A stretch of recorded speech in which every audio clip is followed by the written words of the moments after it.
작년 6월 영국 국민들의 선택은 세계에 충격을 안깁니다. 주민투표를 통해 영국은 유럽연합을 탈퇴하겠다고 선언한 것입니다. 그로부터 5개월 후에는 신고립주의를 주창하는 공화당 도널드 트럼프 후보가 미국 대통령에 당선되었습니다. 임종룡 전 금융위원장은 2016년 6월 29일 국회 정무위원회 업무보고에서 브렉시트 상황이 어떻게 전개될지 불확실성이 커서 금융시장에 장기간 영향을 줄 것이라고 말했습니다. 브렉시트로 인한 금융시장의 혼란은 비교적 단기간에 진정되었지만 그 장기적 파장은 여전히 많은 부분이 미지수로 남겨져 있습니다. 2018년 6월의 영국에서 브렉시트 논쟁은 여전히 뜨거웠습니다. 우리는 노동당 정부에서 교통부 장관을 역임한 정책 브레인 앤드류 아도니스 상원의원의 간담회를 찾았습니다. 이날 저녁에는 잉글랜드와 콜롬비아의 월드컵 16강전이 진행 중이었음에도 불구하고 많은 영국 시민들이 이 브렉시트 공론장에 참여했습니다. Great, thank you so much for coming to our evening with Andrew Adonis and prioritising Brexit over the football. You definitely made the right choice, and apparently the score is 0-0. So it's a real privilege to have Andrew here with us tonight. 영국인들은 왜 브렉시트에 투표했을까요? 무엇보다 브렉시트는 소득 양극화와 경제적 불평등이라는 세계 경제의 근본적인 병폐를 노출시켰습니다. 영국은 유럽연합 회원국 중 소득 불평등이 가장 심각한 국가입니다. OECD에 따르면 2015년을 기준으로 영국은 소득 상위 1%가 전체 소득의 14%를 가져갔습니다. 이는 전체 유럽연합에서 가장 높은 수치입니다. 상위 1%의 소득 비율은 부자가 많기로 유명한 스위스의 2배나 됩니다. 불평등이 이미 심각한 수준에 이르렀다는 것이죠. 이유에 따르면 2008년 금융위기 이후 회원국 중에서 영국의 소득 불평등이 가장 악화되었습니다. 금융위기의 진원지였던 그리스나 스페인, 이탈리아 등에서는 2011년 소득 불평등을 나타내는 진위계수가 줄어들면서 불평등이 완화되었지만 도리어 이들 나라를 도운 영국은 진위계수가 EU 최악 수준으로 급격히 커졌습니다. 런던 정경대 데니 롤링 교수는 영국의 공공지출은 유럽 최하위권으로 추락하고 있다고 지적하였습니다. 브렉시트를 주장한 영국 정치인들이 나태한 국가들에 퍼주는 EU 분담금 때문에 영국이 손해만 보고 있다고 주장한 것이 제대로 먹혀든 이유가 바로 여기에 있는 것이죠. We will stop paying ever more colossal sums to the EU every year, and as the Prime Minister herself has said, that will leave us with more to spend on our domestic priorities, including, yes, the NHS. We will be able to take back control of our borders. 실제로 영국 내 세계화 게임의 패배 집단, 즉 단순 노동자와 실업자 계층은 브렉시트를 찬성하는 비율이 대단히 높았습니다. And the biggest split is with the middle classes and the working classes. The middle classes have had all the benefits of the European Union, and the working classes have had the disbenefits. And that's been rather overlooked in this country. 플레나오는 영국에서 이 계층 인구가 가장 많은 지역인데요. 유권자의 과반수가 훌쩍 넘는 62%가 유럽연합 탈퇴에 자신들의 표를 던졌습니다. We're the ones that haven't got the jobs up here. We're the ones without the prosperity. So at the end of the day, that's the reason why I voted leave. 브렉시트가 현실화된다면 11월 미국 대통령 선거에서 도널드 트럼프 후보의 승리를 예고하는 신호가 될 수 있다. 2016년 6월 20일 영국 BBC 방송은 미국의 트럼프 열풍과 영국의 브렉시트의 배경에는 공통점이 있으며 어느 한쪽이 성공한다면 나머지 한쪽도 그렇게 될 가능성이 높다고 보도했습니다. 그리고 이 예측 보도는 머지않아 현실이 되었습니다. 트럼프가 주창한 신고립주의도 반세계화 흐름으로 해석할 수 있습니다. FTA와 자유무역이 월스트리트의 자본가만을 살찌우게 하고 서민들을 도탄에 빠뜨렸다는 게 트럼프의 핵심 메시지였으니까요. 문제는 영국과 마찬가지로 미국에서도 세계화의 과실이 골고루 배분되지 않았다는 것이었습니다. 저희가 입수한 최근의 보고서에 따르면 미국의 소득 불평등은 선진국 가운데 가장 높은 수준에 달했습니다. 2차 세계대전 이후 지난 40년 동안 상위 1%의 소득은 급증한 반면 하위 50%의 소득은 정체되어 왔습니다. 1962년부터 2014년까지 미국의 세전소득 중 양 집단의 몫을 살펴보겠습니다. 상위 1% 집단은 1980년 국민소득의 11%를 차지했지만 지금은 20% 이상을 차지합니다. 반면 하위 50% 집단은 1980년 국민소득의 20%를 가져갔지만 오늘날에는 12.5%를 가져갑니다.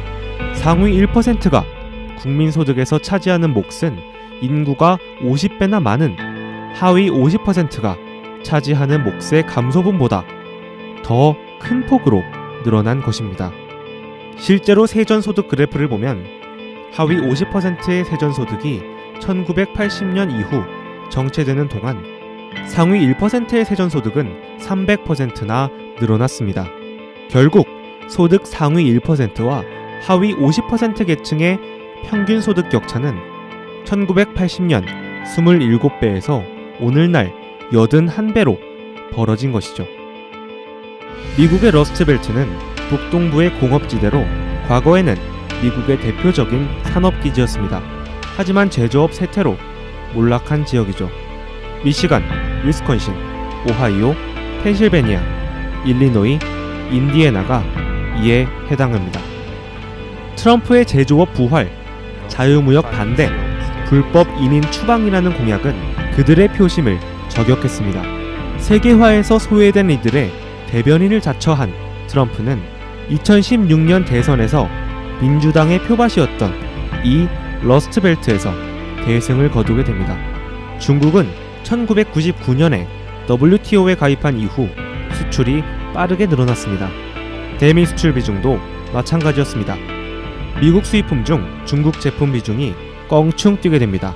이 과정에서 미국 제조업 종사자 수는 1999년 1,700만 명에서 2009년 1,200만 명으로 감소합니다.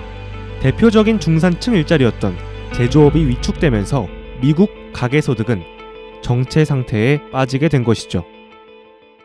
이렇게 영국과 미국에서의 잇따른 정치적 이변의 기저에는 세계화가 가져온 심대한 경제적 양극화가 있었습니다. 레크너와 밀라노비치는 선진국 최하층이 1980년대에 높은 소득을 누린 것은 무역과 이민이 활발하지 않았기 때문이었지만 세계화로 선진국 중하층의 소득 증가에 브레이크가 걸렸고 불평등이 심화되었다고 설명했습니다. 세계의 경찰을 자임하여 개입주의 정책을 일관되게 펴왔던 미국과 2차 대전 이후 연합국 위주의 국제 질서를 주도했던 영국의 반세계화 기류는 수십 년간 유지되어 왔던 세계화 패러다임의 균열을 일으키고 있습니다. 그 도화선에는 불평등과 양극화 속에서 세계화의 과실을 골고루 분배받지 못한 양국의 민중이 있었습니다. 세계화로 말미암은 경제적 불평등과 함께 브렉시트와 트럼프 당선을 관통하는 또 하나의 경향이 있습니다. 바로 반이민주의입니다. 난민 문제는 브렉시트의 핵심 뇌관이었습니다. 영국은 유럽에서도 난민이 가장 가고 싶어하는 나라 중 하나입니다. 그러나 영국에서도 2008년 미국발 금융위기 이후 계속된 불황으로 일자리는 줄고 실업률은 급증했습니다. 이에 더해 아랍 지역의 거듭된 정세 불안으로 수많은 난민이 발생해 지중해를 건너오게 되었습니다. 해마다 30만 명에 육박하는 이민자의 존재는 영국으로서도 큰 부담이었습니다. 당연히 난민 문제 해결을 위해 일정 수준 이상의 이민자 수용을 요구한 EU에 대해 반감이 커질 수밖에 없는 상황이었죠. Maybe the sort of mood is a little bit hostile at the moment because there has been a big refugee crisis. There was the financial crisis not that long ago. There was the expansion of the EU as well. So maybe these factors work together along with. 게다가 2015년 11월 프랑스 파리와 2016년 3월 벨기에 브뤼셀에서 발생한 연쇄 테러는 이런 반이민 정서를 더욱 부채질했습니다. 두 테러 모두 현지에 거주한 무슬림 이민자가 주도했기 때문입니다. And I think one of the scariest thing is the Islamophobia that the campaigns all paid for, because terrorists have nothing to do with Islam. Nothing to do with Islam. We've had so-called Christian terrorists in England, and like them, they have nothing to do with true Christians. 중소도시 영국 시민들은 금융위기 후 살림살이가 팍팍해졌습니다. 그들은 악화된 사회 경제적 상황을 이민자 탓으로 돌리기 시작했습니다. 하지만 진짜 문제는 경제위기 와중에 영국 정부가 복지 지출을 줄이는 긴축 재정을 실행했던 것이었기 때문에 그들은 이것을 비판해야 했습니다.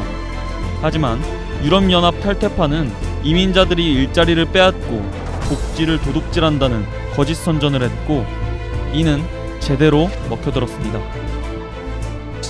But what happened with Margaret Thatcher, unfortunately, and the right, was they said that this was terrible because it meant that our taxes, our relatively modest contributions actually to the European budget, weren't going here, they were going to help people in other countries, and this was bad. And that's what started this whole process of what became Euroscepticism, and then became Europhobia, and then became Brexit.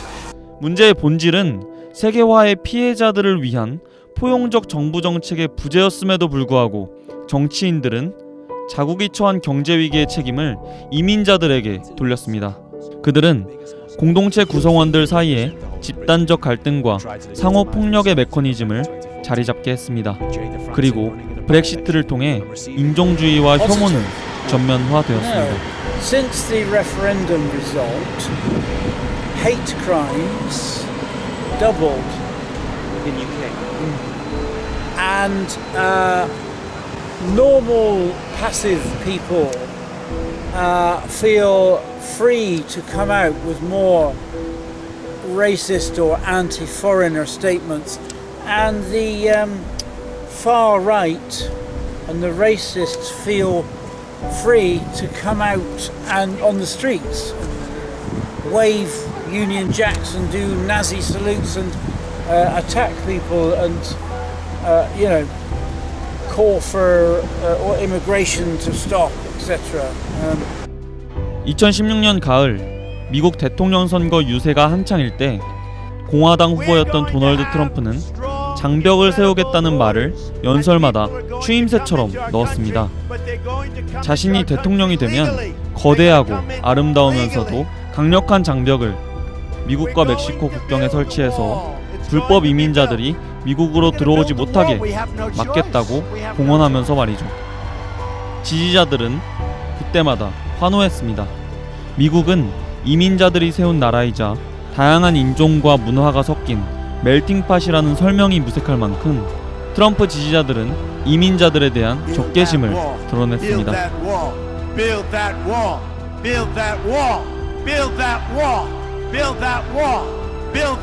그리고 트럼프는 대통령에 당선되었습니다.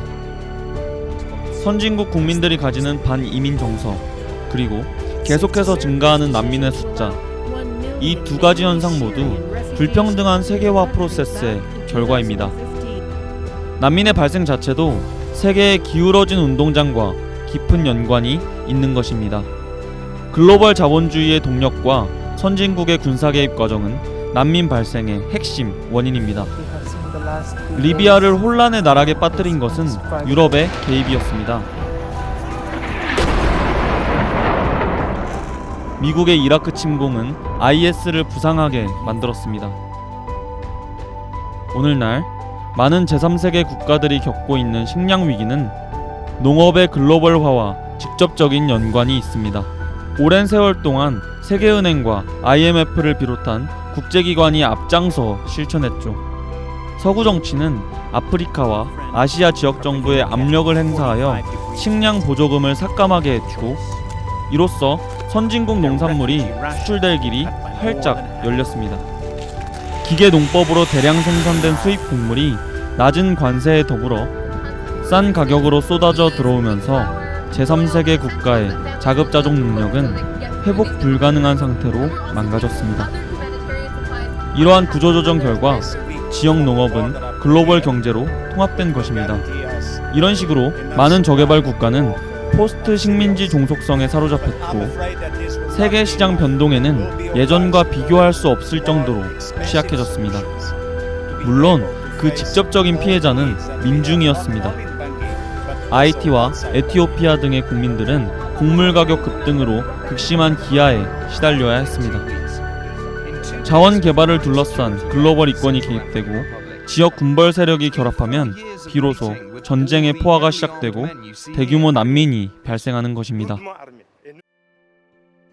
금융자본주의가 세계 곳곳에 뿌리내린 21세기 현재, 지구촌의 개별 국민 국가는 신자유주의 원리를 채택하는 것이 불가피해졌습니다. 하지만 사회적 연대가 약화되고 양극화가 극심해지는 것은 용납될 수 없습니다. 신자유주의로 점철된 지구 공동체에 과연 구원이란 있는 것일까요? 우리가 살펴본 것처럼 역사는 규제받지 않는 자유시장 정책이 항상 선한 결과만을 가져오는 것은 아님을 증명하고 있었습니다.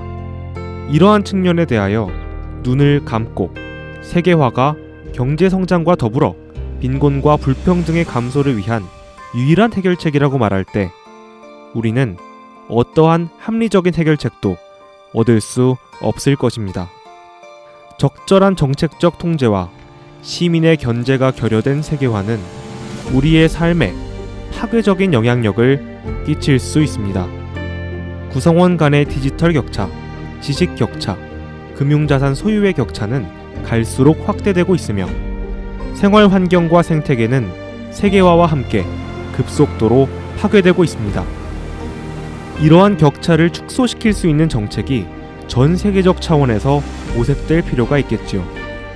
경제학자 스티글리츠는 선진국에서 성행하는 반세계화 움직임을 제어하려면 소득 불평등 시정에 적극 나서야 한다고 강조했습니다. 이제는 세계화와 국가 주권 사이에 불균형을 시정해야 합니다. 개별 국가가 자신들의 정책적 자율성을 축소하는 세계화를 제어하지 못한다면 그 결과는 포퓰리스트나 극우 민족주의 정당의 대두 혹은 트럼프와 같은 대외적 보호주의자가 성행할 것입니다. 이들이 집권하면 세계화는 위험에 빠지고 경제 성장 자체도 더 어려워집니다. 선진국에서 누진적 소득세 도입과 이에 반대하는 다국적 기업의 이익이 충돌하면 전자를 우선해야 합니다. 경제 성장에 안간힘을 쓰고 있는 개도국의 산업 정책과 WTO의 규정이 상충하면 전자를 우선해야 합니다. 그래야만 인류의 물질적 토대를 향상시키는 인류의 전체 파이 크기를 키우는 세계화의 지속 가능성이 확보될 수 있습니다.